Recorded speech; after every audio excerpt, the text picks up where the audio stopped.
C'est 23. Nouvelles technologies, univers numérique et innovation. Voici une tasse de tech avec Alain McKenna et Pascal Forget. Et bonjour tout le monde, bienvenue à une nouvelle émission, un nouvel épisode d'une tasse de tech, la balado techno du groupe C23, une grande famille Cogeco. Alain McKenna ici avec Pascal Forget. Salut Pascal! Bonjour Alain, que de plaisir de te revoir, de t'entendre. Ben oui, en À défaut stéréo. de te ressentir, on est à distance.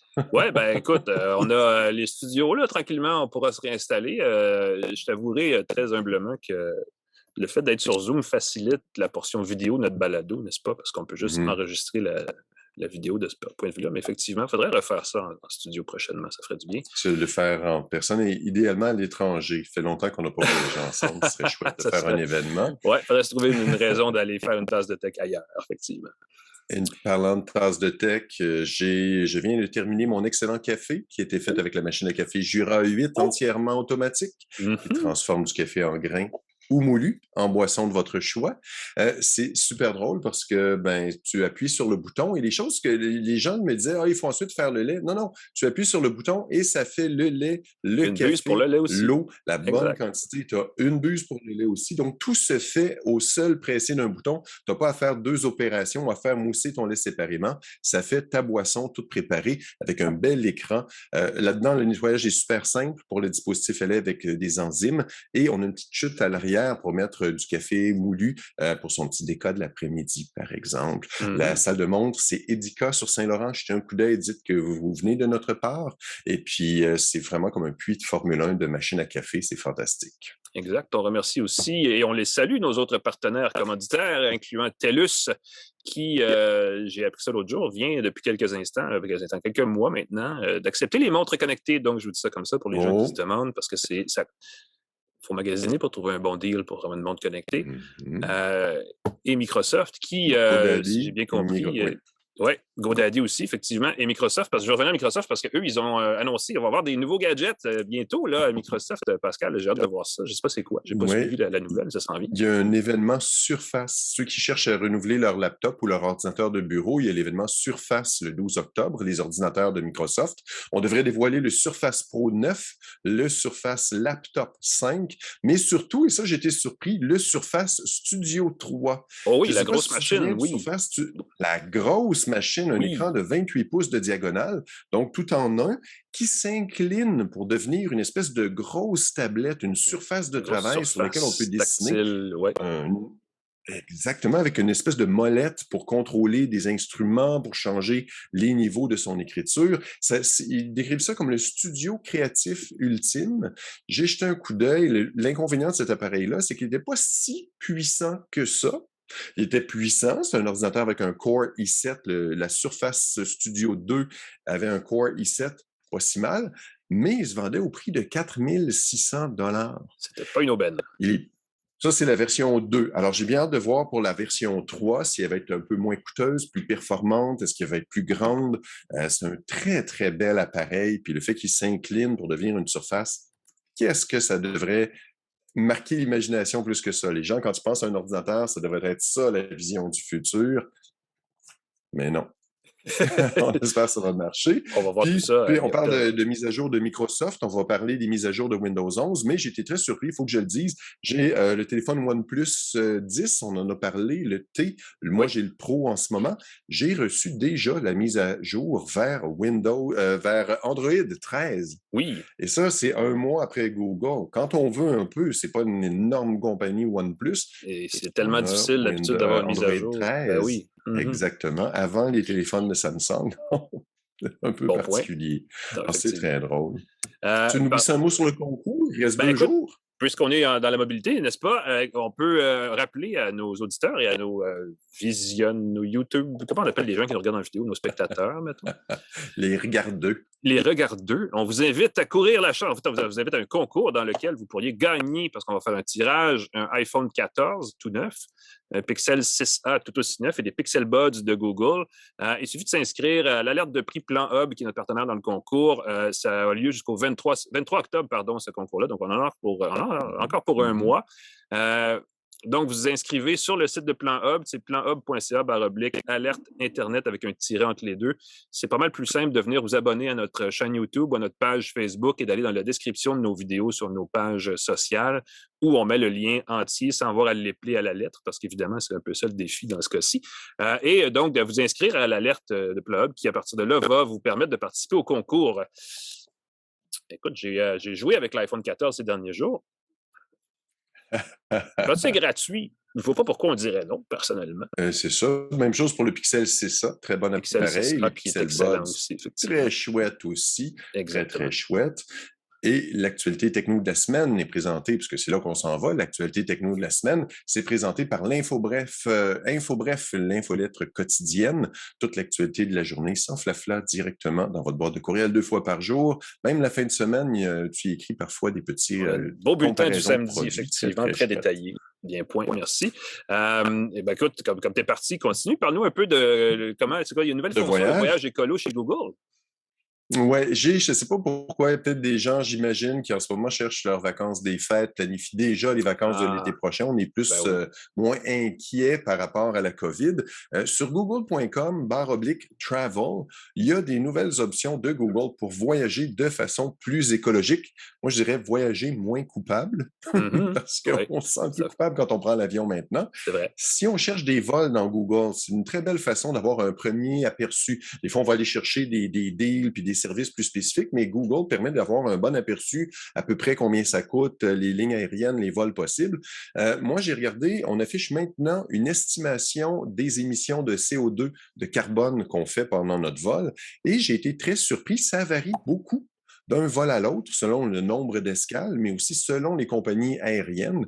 J'ai regardé rapidement un Montréal-Paris peut être, si on prend un vol avec Air France, 278 kilos de CO2 versus 499 avec Royal Air Maroc. Le type d'avion, j'imagine, influence aussi.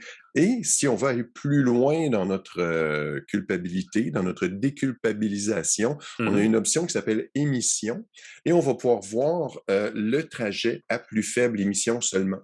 Il va nous proposer des options qui ont le moins de carbone. Et quand on voit nos vols, maintenant, il est indiqué 23 % plus de carbone, 23 % moins de carbone, 10 % plus de carbone. Très particulier.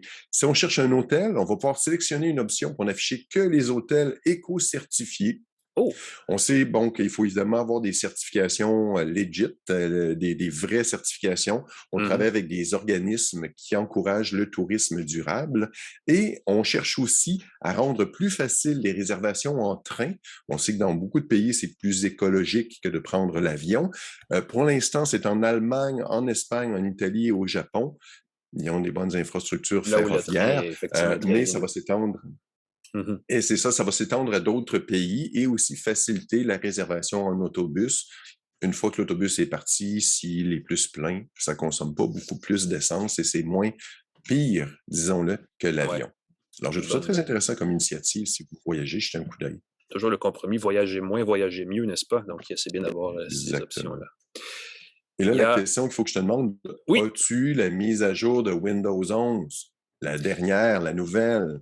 Je ne l'ai pas encore eu. J'ai vu, par contre, les détails dans le dossier média Microsoft. Je vais dire ça comme ça, parce que encore faut-il y avoir accès, mais elle est disponible maintenant pour les gens qui veulent aller voir ça dans leur réglage. La mise à jour, la première mise à jour véritablement, disons, costaude, qui comporte vraiment des grosses améliorations pour Windows 11, donc par Microsoft, débarque ces jours-ci sur les PC compatibles, disons-le comme ça. Moi, la chose c'est peut-être pas la plus grosse affaire pour tout le monde, mais moi, ça m'a quand même fait réaliser qu'en fin de compte, que c'était quelque chose d'assez intéressant. Il y a, on le sait déjà depuis plusieurs mois, la possibilité d'installer des applications Android sur Windows 11. C'était quand même assez limité. Là, on élargit la disponibilité à plus de 20 000 applications. Là, ça fait beaucoup d'applications qu'on pourrait avoir maintenant directement sur l'ordinateur personnel. Ce qu'on explique chez Microsoft, c'est qu'on a changé les outils logiciels pour, entre autres, l'affichage graphique qui permet de gagner 2 ou 3 fois là, plus de rapidité de traitement de l'information. Donc, on affiche vraiment 2 fois ou 3 fois plus vite l'application à l'écran et le contenu vidéo qu'il contient. Donc, ça permet, entre autres choses, à bien des jeux vidéo sur Android de tout d'un coup bien fonctionner sur Windows 11 et un paquet d'autres applications. Je pense entre autres à des éditeurs vidéo que Microsoft peine toujours à intégrer à son système d'exploitation. J'ai toujours pas trouvé l'équivalent de iMovie sur Mac. Sur Windows, donc j'attends toujours et sur Android, il en existe quelques-uns, des éditeurs vidéo qui sont pas mauvais. Donc, il y a peut-être moyen de... On travaille sur une application, le nom m'échappe, est un peu caché, mais oui, il y a une application de vidéo sur laquelle Microsoft... Oui, c'est un modèle semi-gratuit, payant, donc c'est un peu embêtant, mais effectivement, ça existe. Clipchamp, qui serait, mais c'est pas exactement. Bref, gros morceau de ce côté-là. Évidemment, il y a d'autres nouveautés qui sont... il y a un petit peu de nouveau partout pour tout le monde. Là. Le menu démarrer a été revu un peu. On a introduit le concept de dossier. Donc, directement dans le menu, il y a du sous-titrage qui devient instantané partout maintenant à la grandeur du système d'exploitation, à mesure qu'on veut, si on veut. Il y a beaucoup de vidéos partout. Maintenant, on peut avoir du sous-titrage, donc intégré. Meilleure commande tactile pour les appareils qui ont un écran tactile. C'est souvent des hybrides, 2 en 1, tablette, PC, donc ça peut être intéressant. Et il y a des nouvelles fonctions Xbox aussi qui sont intégrées pour simplifier l'accès aux jeux pour les gens qui sont abonnés au service mensuel Xbox, qui a 2-3 noms selon le niveau d'abonnement que vous avez, mais il y a quand même pas mal de nouveaux. Puis tout ça mis ensemble, ça fait une version de Windows 11 qui est probablement plus près de ce qu'était la vision initiale de Windows 11, parce j'ai l'impression que quand on l'a lancé l'année passée, c'était comme pas fini au niveau où on aurait voulu le lancer, vraiment si on avait le temps de tout faire. Donc là, on a vraiment une version plus complète. C'est gratuit. Pour tout le monde qui a déjà Windows 11, ça prend l'ordinateur évidemment compatible pour faire la mise à niveau, on se comprend. Ça vaut la peine. Allez voir dans vos réglages si vous pouvez y accéder. Installez-la. Tout le monde qui l'a installé n'en dit que du bien à ce jour, donc je pense que ça vaut la peine. Évidemment, il y a aussi des correctifs de sécurité, donc ça, c'est pas un détail à négliger non plus. Voilà, Windows 11 version mise à jour. J'étais jaloux si tu l'avais eu avant moi. Écoute, non, mais en fait, dès que je vais l'avoir. J'ai un ordinateur HP là, qu'il faut que j'essaie, qui est encore dans sa boîte, que j'ai reçu cette semaine, puis ce sera l'occasion de voir si ça vient avec ou pas, effectivement. Parle-nous un peu de ce canular qui a fait jaser cette semaine avec du NyQuil puis des enfants. Ça, c'est ahurissant que ça décolle. C'est très, très drôle, cette histoire-là, d'une perspective de personnes qui étaient à l'aise un peu avec la technologie puis comment ça circule, les rumeurs sur TikTok et compagnie. J'ai un rhume depuis quelques jours, Alain, et j'ai consommé beaucoup de produits contre le rhume. C'était pas pour faire du poulet. Il faut que je le dise. Les gens vont dire pourquoi ils parlent de poulet. C'est ça la rumeur qui est arrivée. C'est ça qui a circulé, que les jeunes sur TikTok s'amusaient à faire cuire du poulet dans du NyQuil, le remède contre la grippe. La grippe? La Food and Drug Administration, la FDA, la Food and Drug Administration, qui est un peu similaire à Santé Canada, a fait cette semaine une mise en garde très sérieuse pour dire aux gens une recette dangereuse, les défis dans les médias sociaux qui impliquent la consommation de médicaments. Et on y parle là-dedans d'un défi qui serait courant sur TikTok, où on fait mijoter du poulet dans du NyQuil, le produit contre la grippe. Et on dit dans le communiqué du Food and Drug Administration qu'il faut faire attention parce que faire cuire du NyQuil pour en augmenter la concentration, on pourrait en consommer plus et ça pourrait être dangereux. Il faut se méfier des défis dans les réseaux sociaux. Et là, je me dis, bon sang, ça doit être épouvantable. Plusieurs personnes ont fait l'enquête. C'est quoi cette épidémie-là? C'est quoi cette affaire-là? C'est vraiment fréquent? Pas vraiment. Pas bien plus que le défi de manger des Tide Pods. C'est pas ça. Ouais. Étrangement, il n'y a pas vraiment d'informations. C'est un vieux truc. Et je trouvais ça super bon. J'ai découvert que la recette s'appelait le Sleepy Chicken. Ou le Bedtime Chicken. Le poulet endormi. Le poulet endormi, ça fait dormir, le NyQuil. Tu manges le poulet, tu fais dodo après. À part quelques messages qui mentionnaient ça pour rire, c'était vraiment très, très sarcastique. En 2017, sur 4chan, le 1er avril, donc dire aux gens, hey, le poulet au NyQuil, le 1er avril, sur 4chan, où il y a beaucoup de rigolos, c'est assez particulier. Et il y a beaucoup de vidéos de gens qui réagissent aux messages. Évidemment, les réactions sur TikTok, ça marche beaucoup, ou des vidéos qui invitent les gens à ne pas faire cuire du poulet dans le NyQuil. Donc, il n'y a jamais eu vraiment de NyQuil Chicken Fever. Il n'y a jamais eu de... C'est juste... ça a été amplifié par un message du Food and Drug Administration. Je trouve ça très particulier. Du poulet NyQuil, ouais. Sleepy Chicken. Le poulet somnolent. Voici mon spécial de souper du dimanche, effectivement. Aïe, aïe, aïe, le monde est rendu là. Écoute, parlant de choses nouvelles ou pas, hein, ça faisait 2 ans qu'on l'attendait, la mise à jour des tablettes Fire HD chez Amazon, qui sont des tablettes très bas de gamme, disons-le franchement, qui sont vendues telles quelles, et c'est correct. Et là, c'est annoncé cette semaine, Fire HD 8 est une tablette donc qui débarque sur les tablettes ces jours-ci. Elle est livrée au Canada. C'est un peu mêlant parce qu'il n'y a pas tout à fait les mêmes modèles vendus aux États-Unis et au Canada. Chez nous, il y a 3 versions. Fire HD 8, qui est la tablette de base. Fire HD 8 Kids, qui, vous l'aurez compris si vous parlez anglais, est pour les enfants. Et celle-là le nom me fait plus rire. Fire HD 8 Kids Pro. Donc là, c'est pour les jeunes qui, j'imagine, sont déjà des professionnels de l'informatique. Mais, jeunes professionnels. À un moment donné, il faut y penser quand on nomme nos produits. Des fois, ça n'a pas de sens. Et ça, il n'y a pas de sens. Mais bon, écoutez, c'est des appareils, comme le nom le dit, c'est des petites tablettes à écran de 8 pouces. On dit, ils sont visuellement, je ne les ai pas vus en personne, j'ai vu les rendus. Ils sont plus compacts, plus minces, plus élégants, disons, que les Fire HD précédentes, 30% plus performantes en termes de vitesse. Donc, ça vaut la peine pour les gens qui cherchent quelque chose qui va être un petit peu plus durable que les anciens modèles, plus léger, mais aussi quand même plus résistant. On peut acheter des étuis pour justement quand on a des jeunes enfants, parce que ces appareils-là, les deux modèles qui s'adressent aux enfants, évidemment, vu qu'ils soient protégés, on parle d'enfants de 4 à 12 ans. C'est ça. Ouais. Fait que ça prend un étui, n'est-ce pas? Parce que ça s'en va partout sinon. Il y a la grosse nouveauté logicielle, c'est qu'il y a un bouton maintenant pour parler à Alexa, soit vocalement ou avec un clavier pour lui faire des commandes écrites. Donc, ça évite, tu sais, quand on a un bébé qui enfin dort, on ne va pas arriver et dire « Hey Alexa, tu sais, super fort, allume la radio. » Tu sais, si tu veux l'écrire, peut-être délicatement, doucement. Alors, ce serait une nouvelle option. Pour le reste, c'est comme le reste. Hein, vous savez, les produits Amazon ne coûtent pas cher parce qu'ils veulent qu'on s'abonne à Amazon Prime pour aller chercher le contenu sur Amazon Vidéo, Amazon Musique et sur le Kindle. Il y a des sections destinées au contenu pour enfants qui fonctionnent avec les tablettes. Donc, il y a moyen de vraiment paramétrer tout ça pour que ça marche sans avoir à se casser la tête. Puis c'est probablement la meilleure formule. Les prix sont vraiment intéressants. 120 pour la HD8 Kids, 190 pour la HD8 et la HD8 Kids Pro. Donc, je pense qu'on va essayer d'en tenir un exemplaire pour les essayer plus tard ici, une tasse de thé. Oui, pour l'instant, c'est certain. Ça vaut la peine, ne serait-ce que d'en parler de cette façon-là. Oui. Ça n'a pas la finesse et la rapidité, la performance des iPads, mais à 120 $ pour une consommation occasionnelle, lire ses nouvelles le matin, faire ses mots croisés, pourquoi payer? Il y a beaucoup de livres aussi pour les base. enfants et il y a un bon contenu en français quand même, donc ça vaut probablement la peine. Ça fait le tour des actualités de la semaine. Pascal, on prend une pause. On va recevoir, je vais le dire tout de suite parce que je ne l'ai pas dit tantôt, en troisième segment, n'oubliez pas qu'on parle de ça ici. Les AirPods Pro, deuxième génération d'Apple. Les AirPods Pro, voilà. Ça ici, l'Apple Watch Ultra, la montre à 1100 $ d'Apple, est-ce que ça vaut la peine de payer ce montant-là? Des gens m'ont dit que oui, des gens m'ont dit que non. On va en discuter en troisième segment, mais avant ça, on va parler d'un truc super intéressant. On parle beaucoup de techno et d'innovation dans le secteur plus logiciel, le nuage, tout ça, mais à Montréal, il se crée en ce moment une industrie des matériaux pour le transport électrique, la mobilité électrique. On parle avec des jeunes, une compagnie qui s'appelle Lithium, qui vont recycler les batteries. Donc, ça va enlever un des principaux, des principales craintes que les gens ont par rapport à la voiture électrique, qui va bientôt pouvoir être recyclé, en tout cas au niveau de la batterie, jusqu'à 95 %. Restez avec nous, on en parle tout de suite après ceci. De retour à Une tasse de tech avec Alain McKenna et Pascal Forget.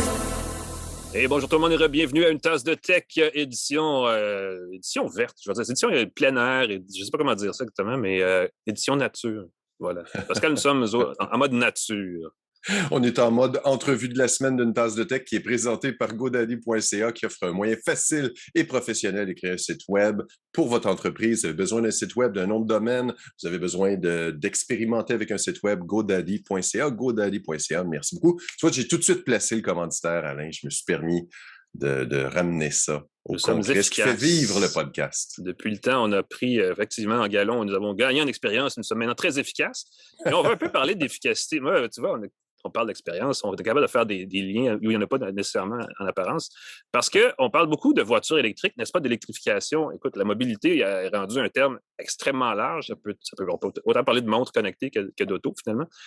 Et dans la mobilité, il y a la question, l'enjeu des batteries qu'est-ce qu'on fait avec les batteries? Premièrement, pour qu'elles coûtent moins cher. Deuxièmement, ensuite, qu'est-ce qu'on fait une fois que la voiture est finie pour que la batterie ne finisse pas dans un dépotoir?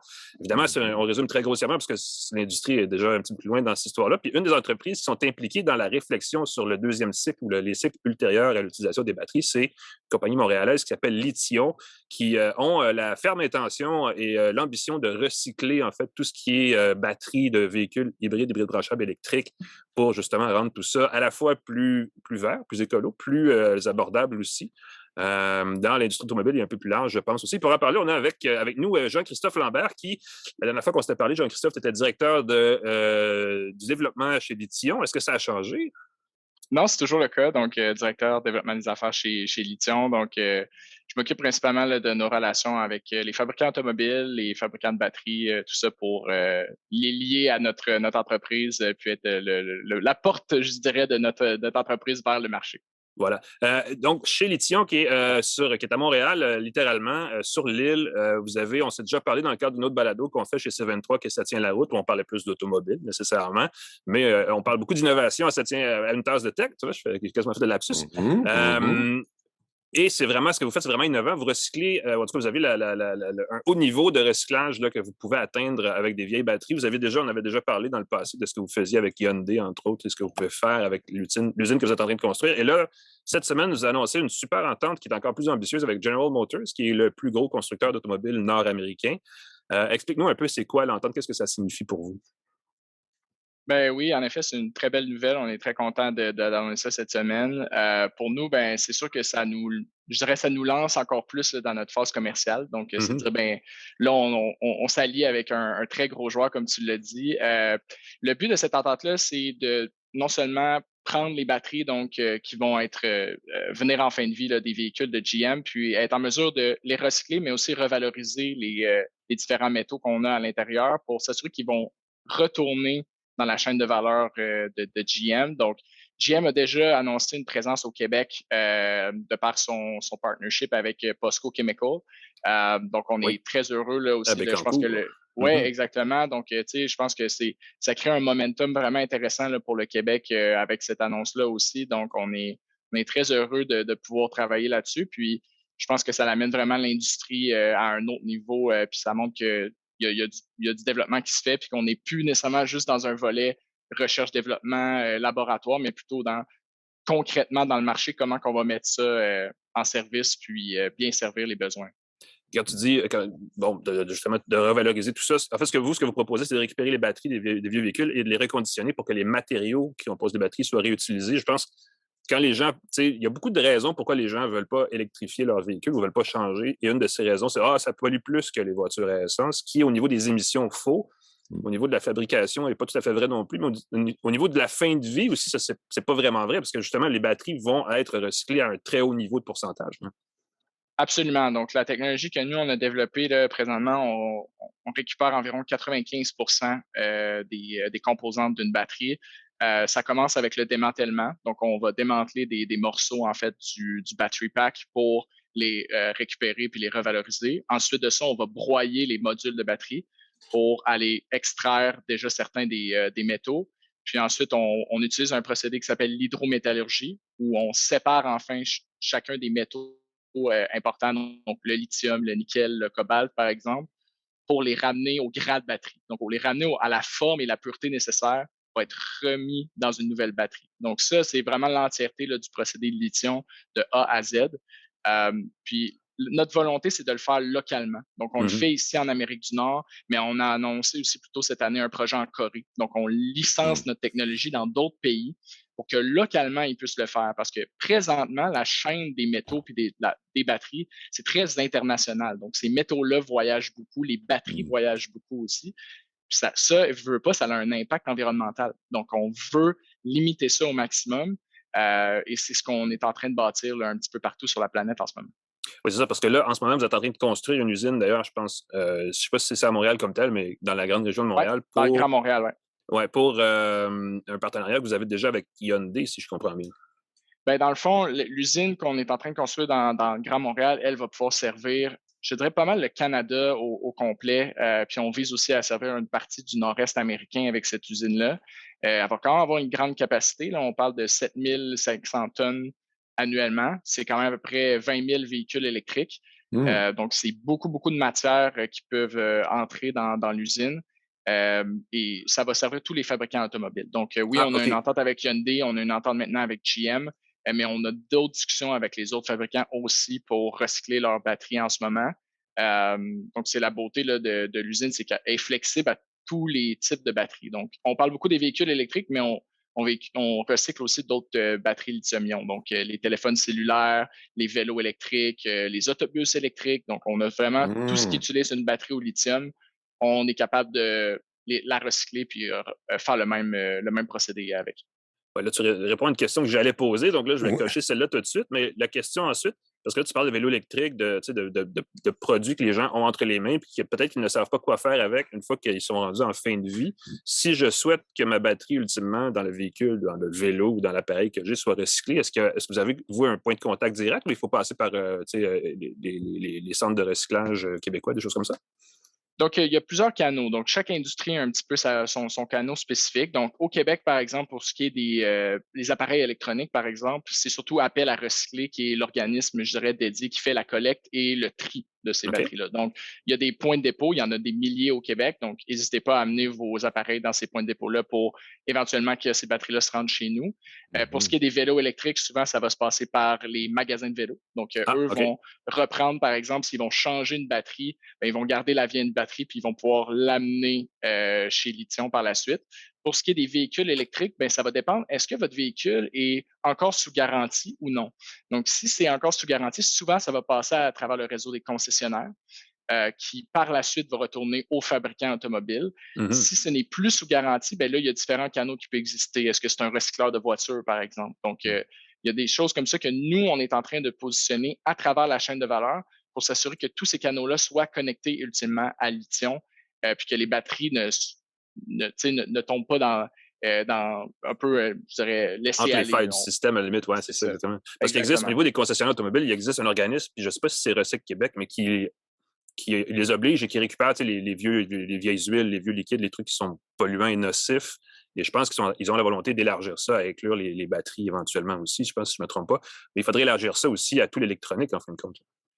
Bien, toutes les petites batteries donc, sont soumises à de la réglementation au Québec. Donc, ça s'appelle la réglementation élargie des producteurs. Donc, c'est une REB. Donc, cette réglementation-là fait que, en effet, celui qui met sur le marché une batterie de petite taille est obligé de s'assurer de son recyclage en fin de vie. Wow. Donc, il y a une réglementation comme ça qui existe en Europe pour les véhicules électriques, donc pour les batteries de grand format. Donc, c'est en discussion en ce moment. Est-ce que c'est quelque chose qui pourrait être répliqué en Amérique du Nord ou non? Je pense que d'abord, l'industrie doit se poser la question de comment on va régler le problème. Je pense qu'il y a un besoin d'industrie à bâtir, premièrement. Voyons après ça si la réglementation peut s'appliquer. Je pense qu'il est un petit peu tôt pour ça, mais dans le futur, on va voir comment ça va se développer, mais c'est sûr que c'est en effervescence. Oui, ben c'est ça, je m'en allais un petit peu vers ça. En Europe, il est en train de discuter d'avoir même un volume minimum de matériaux recyclés à bord des futures batteries de véhicules électriques. Là, ça fait une phrase longue parce que c'est aussi long, je pense, à implanter dans le secteur. Là, on parle d'ici d'un horizon 2030, quelque chose comme ça. Est-ce qu'on n'a pas ça ici au Canada en ce moment? Non, ça n'existe pas en Amérique du Nord, mais tu as tout à fait raison. Donc, à partir de 2030, puis après ça, à 2035, il y a un nouveau seuil là, de contenu de recyclé qui doit être imposé dans les nouvelles batteries.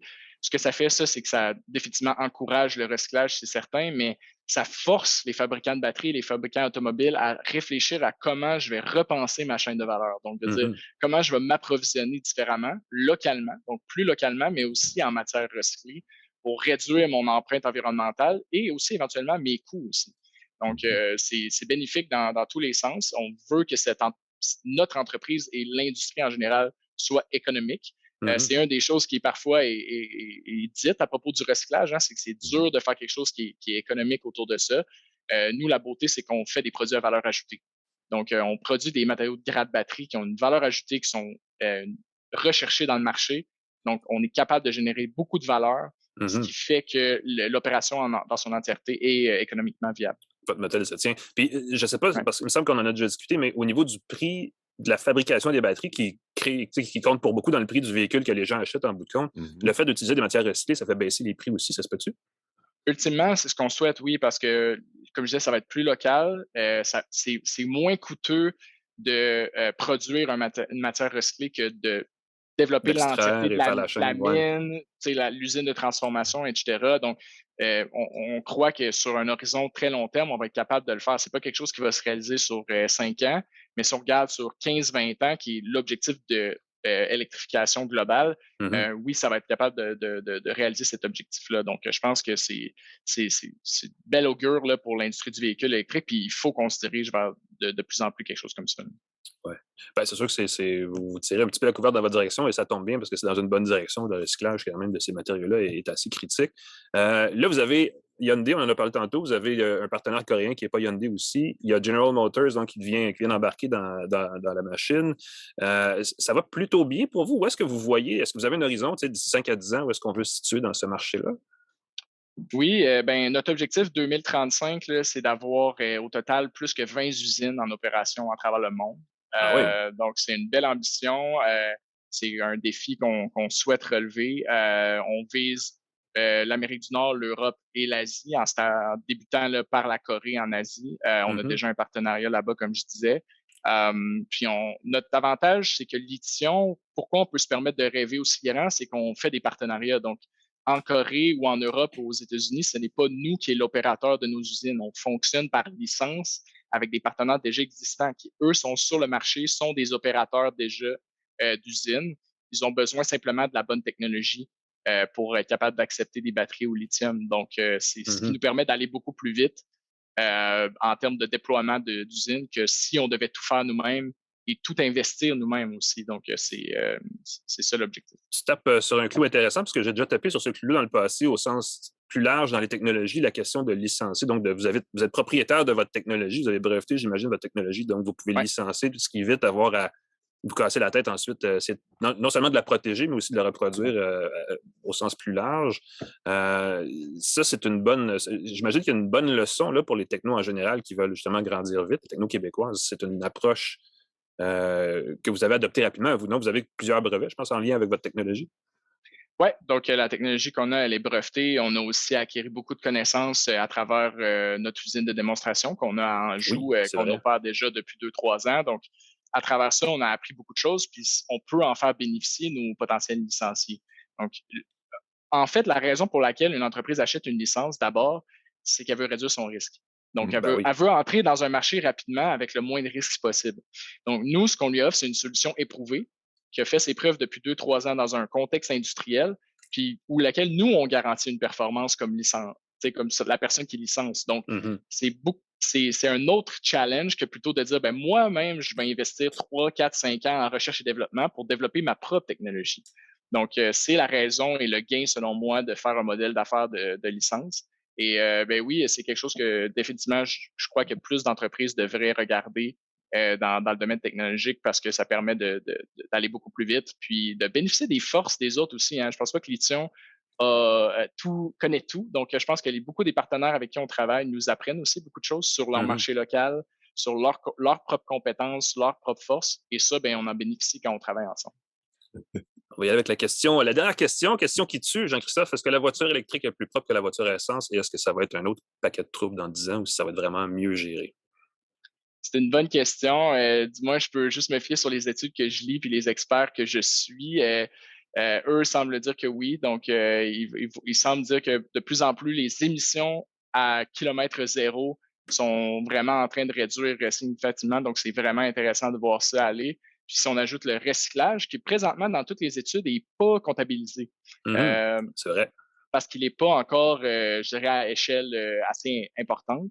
Ben là, la question ne se posera plus. Donc, lorsque le recyclage va être en place, puis qu'on va vraiment avoir cette économie circulaire-là, la décision va être très facile de dire oui, on fait un bon choix en tant que société d'électrifier nos transports. Voilà, belle conclusion. Jean-Christophe Lambert, directeur du développement des affaires pour Lithium Montréal. Merci d'avoir été avec nous, super intéressant. Et si vous signez d'autres constructeurs, n'hésitez pas à nous en faire part. On pourra partager la bonne nouvelle sans problème. Ça fait plaisir. Je vais me remettre au travail rapidement pour qu'on... Oui, c'est ça. On te laisse aller. Merci, Jean-Christophe. À la prochaine. Merci, messieurs. Ah ben, nous, on prend une courte pause et on revient. On parle d'un autre genre de mobilité. On parle de montres et d'écouteurs et plein d'affaires signées Apple. Restez avec nous.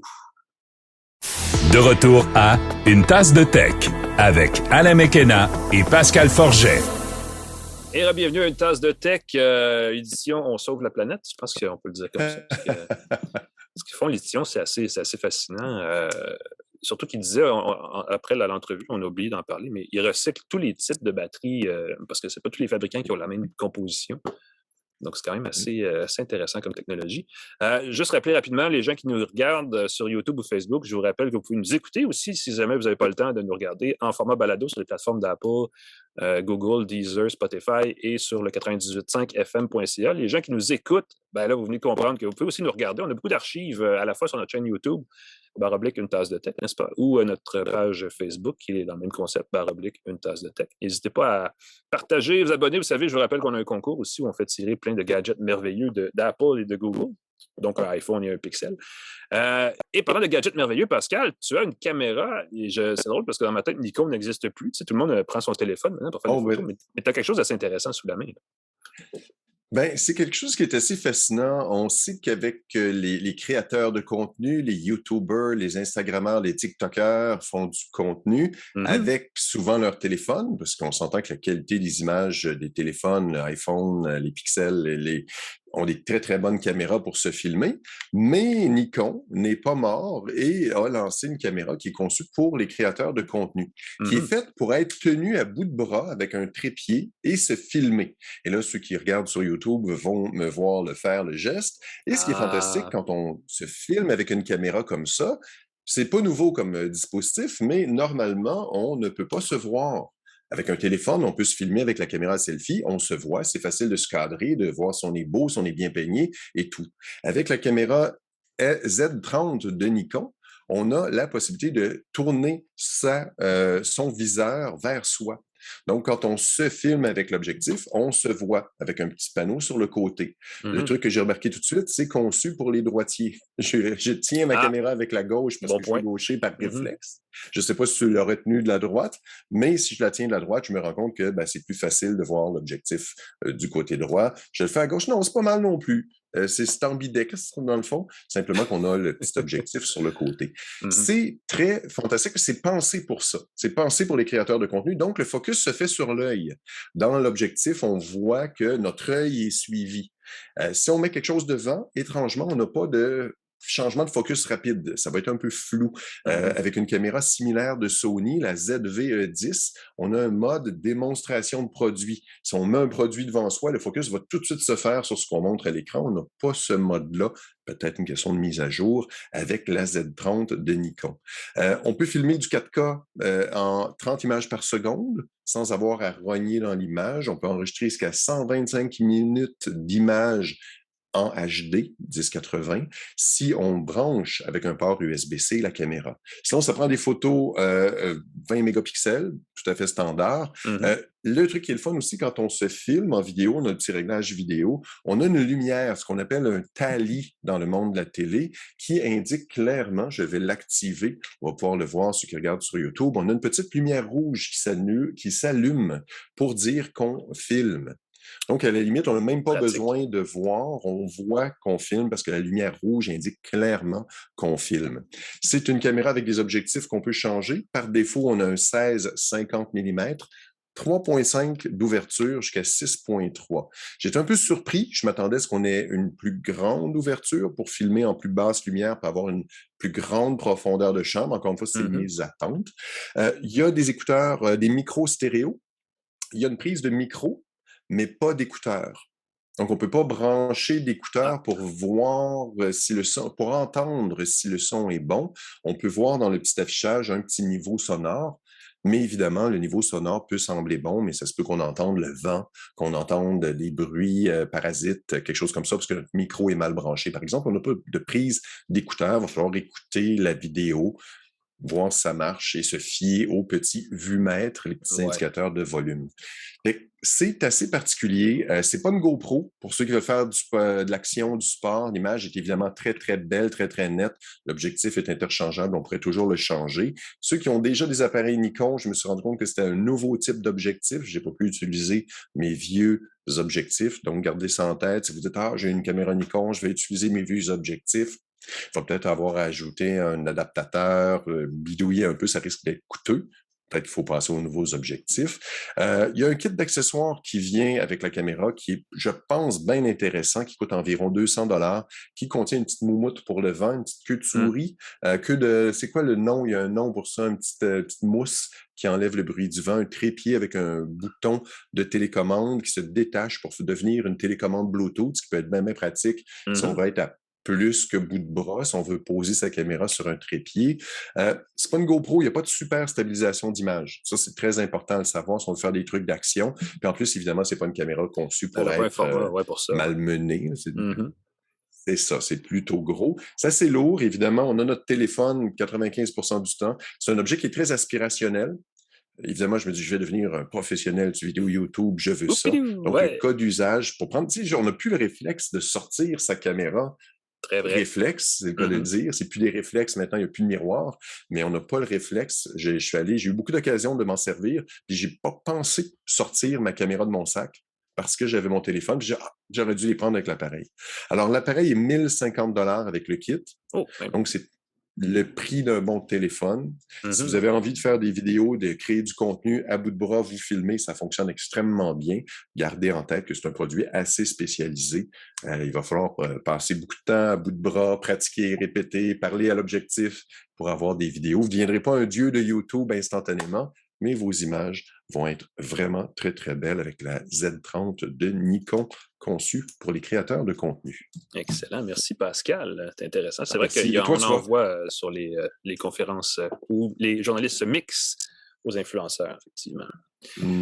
Parlant de conférences, il y avait un truc très attendu et c'est en vente à partir de cette semaine, le 23 septembre, ce vendredi, l'Apple Watch Ultra que j'ai au poignet, que je peux même défaire ici pour les gens qui nous regardent en vidéo, qui est, parlant de gadgets aspirationnels, ça, c'en est un. C'est une Apple Watch sur les stéroïdes qui s'adresse vraiment, Apple dit aux explorateurs, aux aventuriers et ces gens-là, aux gens qui veulent aller, qui font beaucoup de plein air probablement, au sens large comme figuré, pas figuré, mais au sens très large, comme ça peut être très spécialisé aussi. On peut vouloir faire du canot camping, on peut vouloir faire du vélo de pointe ou de l'escalade, et on s'adresse vraiment à cette clientèle-là chez Apple. On va chercher un marché où les montres spécialisées coûtent déjà 1000, 1200 $ facilement. On parle de Garmin, de Suunto. On a une montre, donc, comme l'Apple Watch normale, sauf qu'elle a un écran de 49 mm, donc plus grand, avec un boîtier en inox qui l'assertit mieux, je pense que c'est ça le terme exactement, qui fait que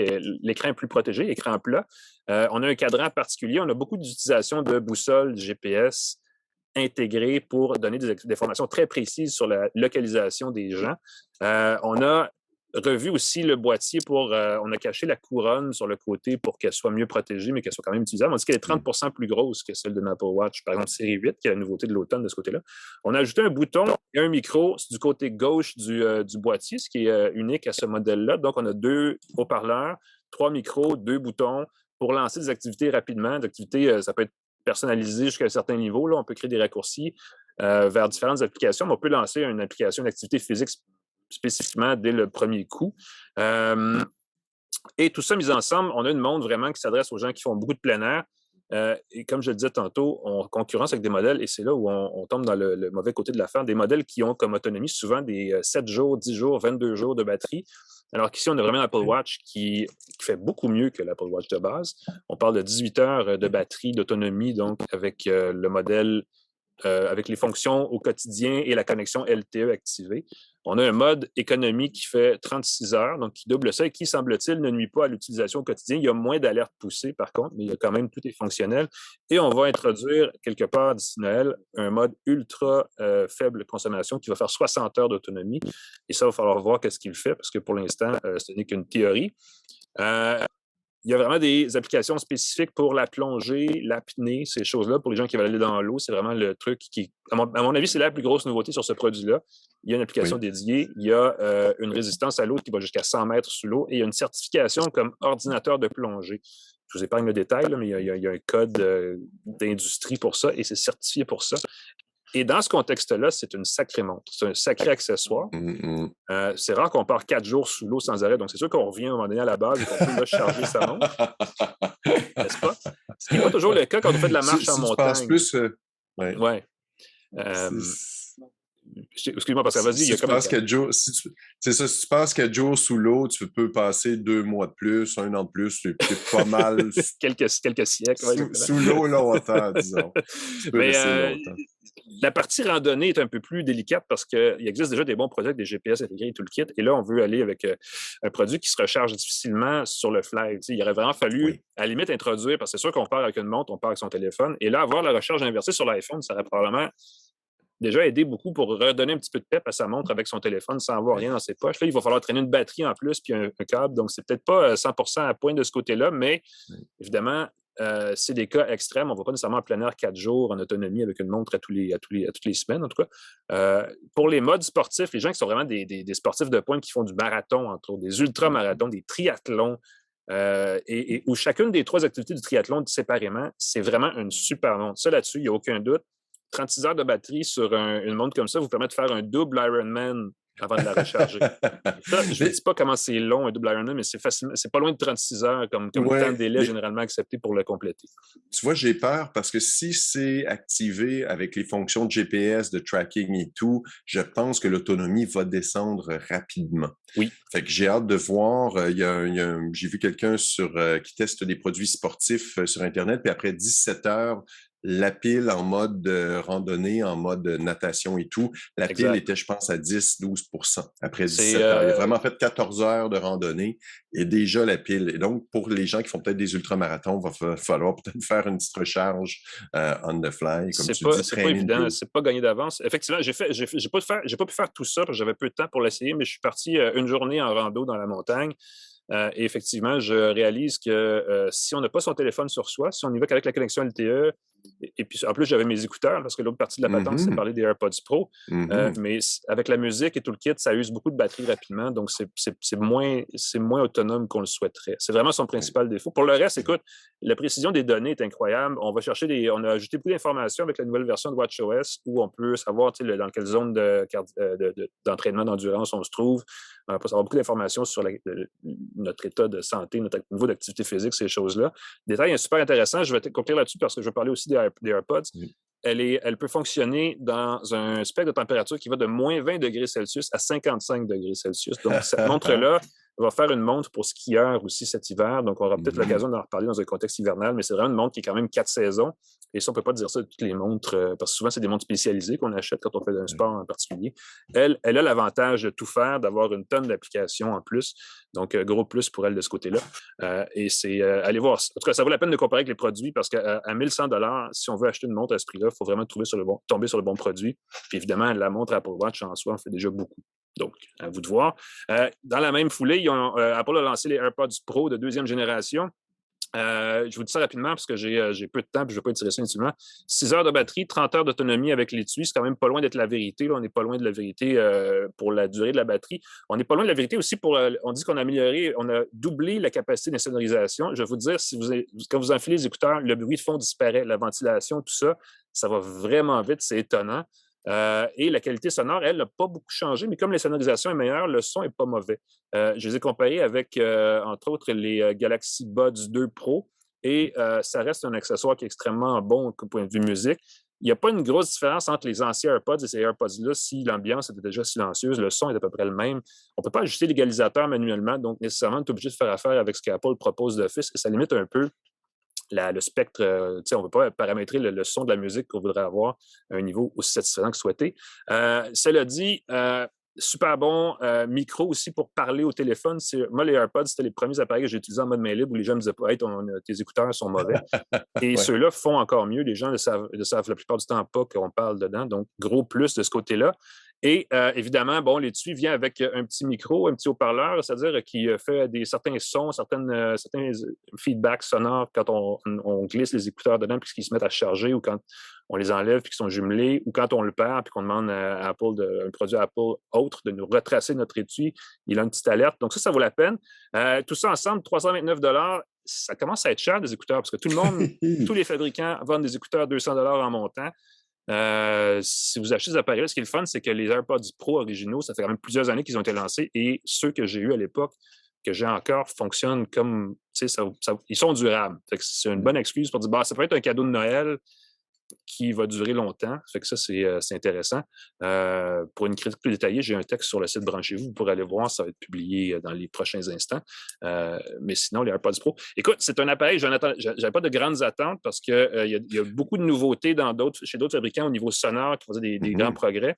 Finalement, ils sont encore, c'est encore un des trois bons produits dans le marché. Évidemment, c'est mieux si vous avez un iPhone, parce que si vous êtes du côté Android. Oui, c'est ça. Sinon, ça tout de suite. Tu n'as pas toute la magie, tu n'as pas toutes les Mais fonctions pour ceux particulières. qui sont équipés en produits Apple, ça vaut la peine, parce que même le jumelage est facilité, donc c'est assez simple. C'était rapide. Enfin, je vais le faire sur mon express parce qu'il est tard. C'est déjà terminé, en fait, pour nous cette semaine. Merci, Alain. Merci, Pascal. Évidemment, on prend une pause pour la journée. On vous invite à écouter nos archives si ça vous intéresse. Et sinon, on vous souhaite une bonne fin de journée, une bonne semaine. Et pensez à nos commanditaires. Si vous les croisez dans la rue, dites-leur bonjour. C'est ça. Microsoft, TELUS, Jura, GoDaddy.ca, C23, le groupe Cogeco qui diffuse notre podcast. Claude Hébert, la mise en onde. Alain McKenna, merci beaucoup. On peut te lire dans Le Devoir. PascalForgette.com, si vous voulez aller voir un peu qu'est-ce que je fais, suivez-moi. Suivez-nous partout sur les médias sociaux, sur LinkedIn, Facebook, Twitter. On est là. Oui, manquez pas. Oui, allez voir, parce que Pascal, je regarde sur ton site, tu as des essais de produits assez intéressants. N'hésitez pas à aller voir ça. J'essaie de mettre en mots qu'est-ce que je n'ai pas toujours l'occasion de dire en verbalement, disons-le comme ça. Excellent. Alors, je m'amuse, Pascal. j'ai beaucoup de papier électronique. Ah oui, c'est vrai, voilà. Ceux qui aiment ça, c'est mon dada. Allez voir ça. Merci Pascal, merci tout le monde, et on se revoit la semaine prochaine sur notre tasse de tech. Bye bye.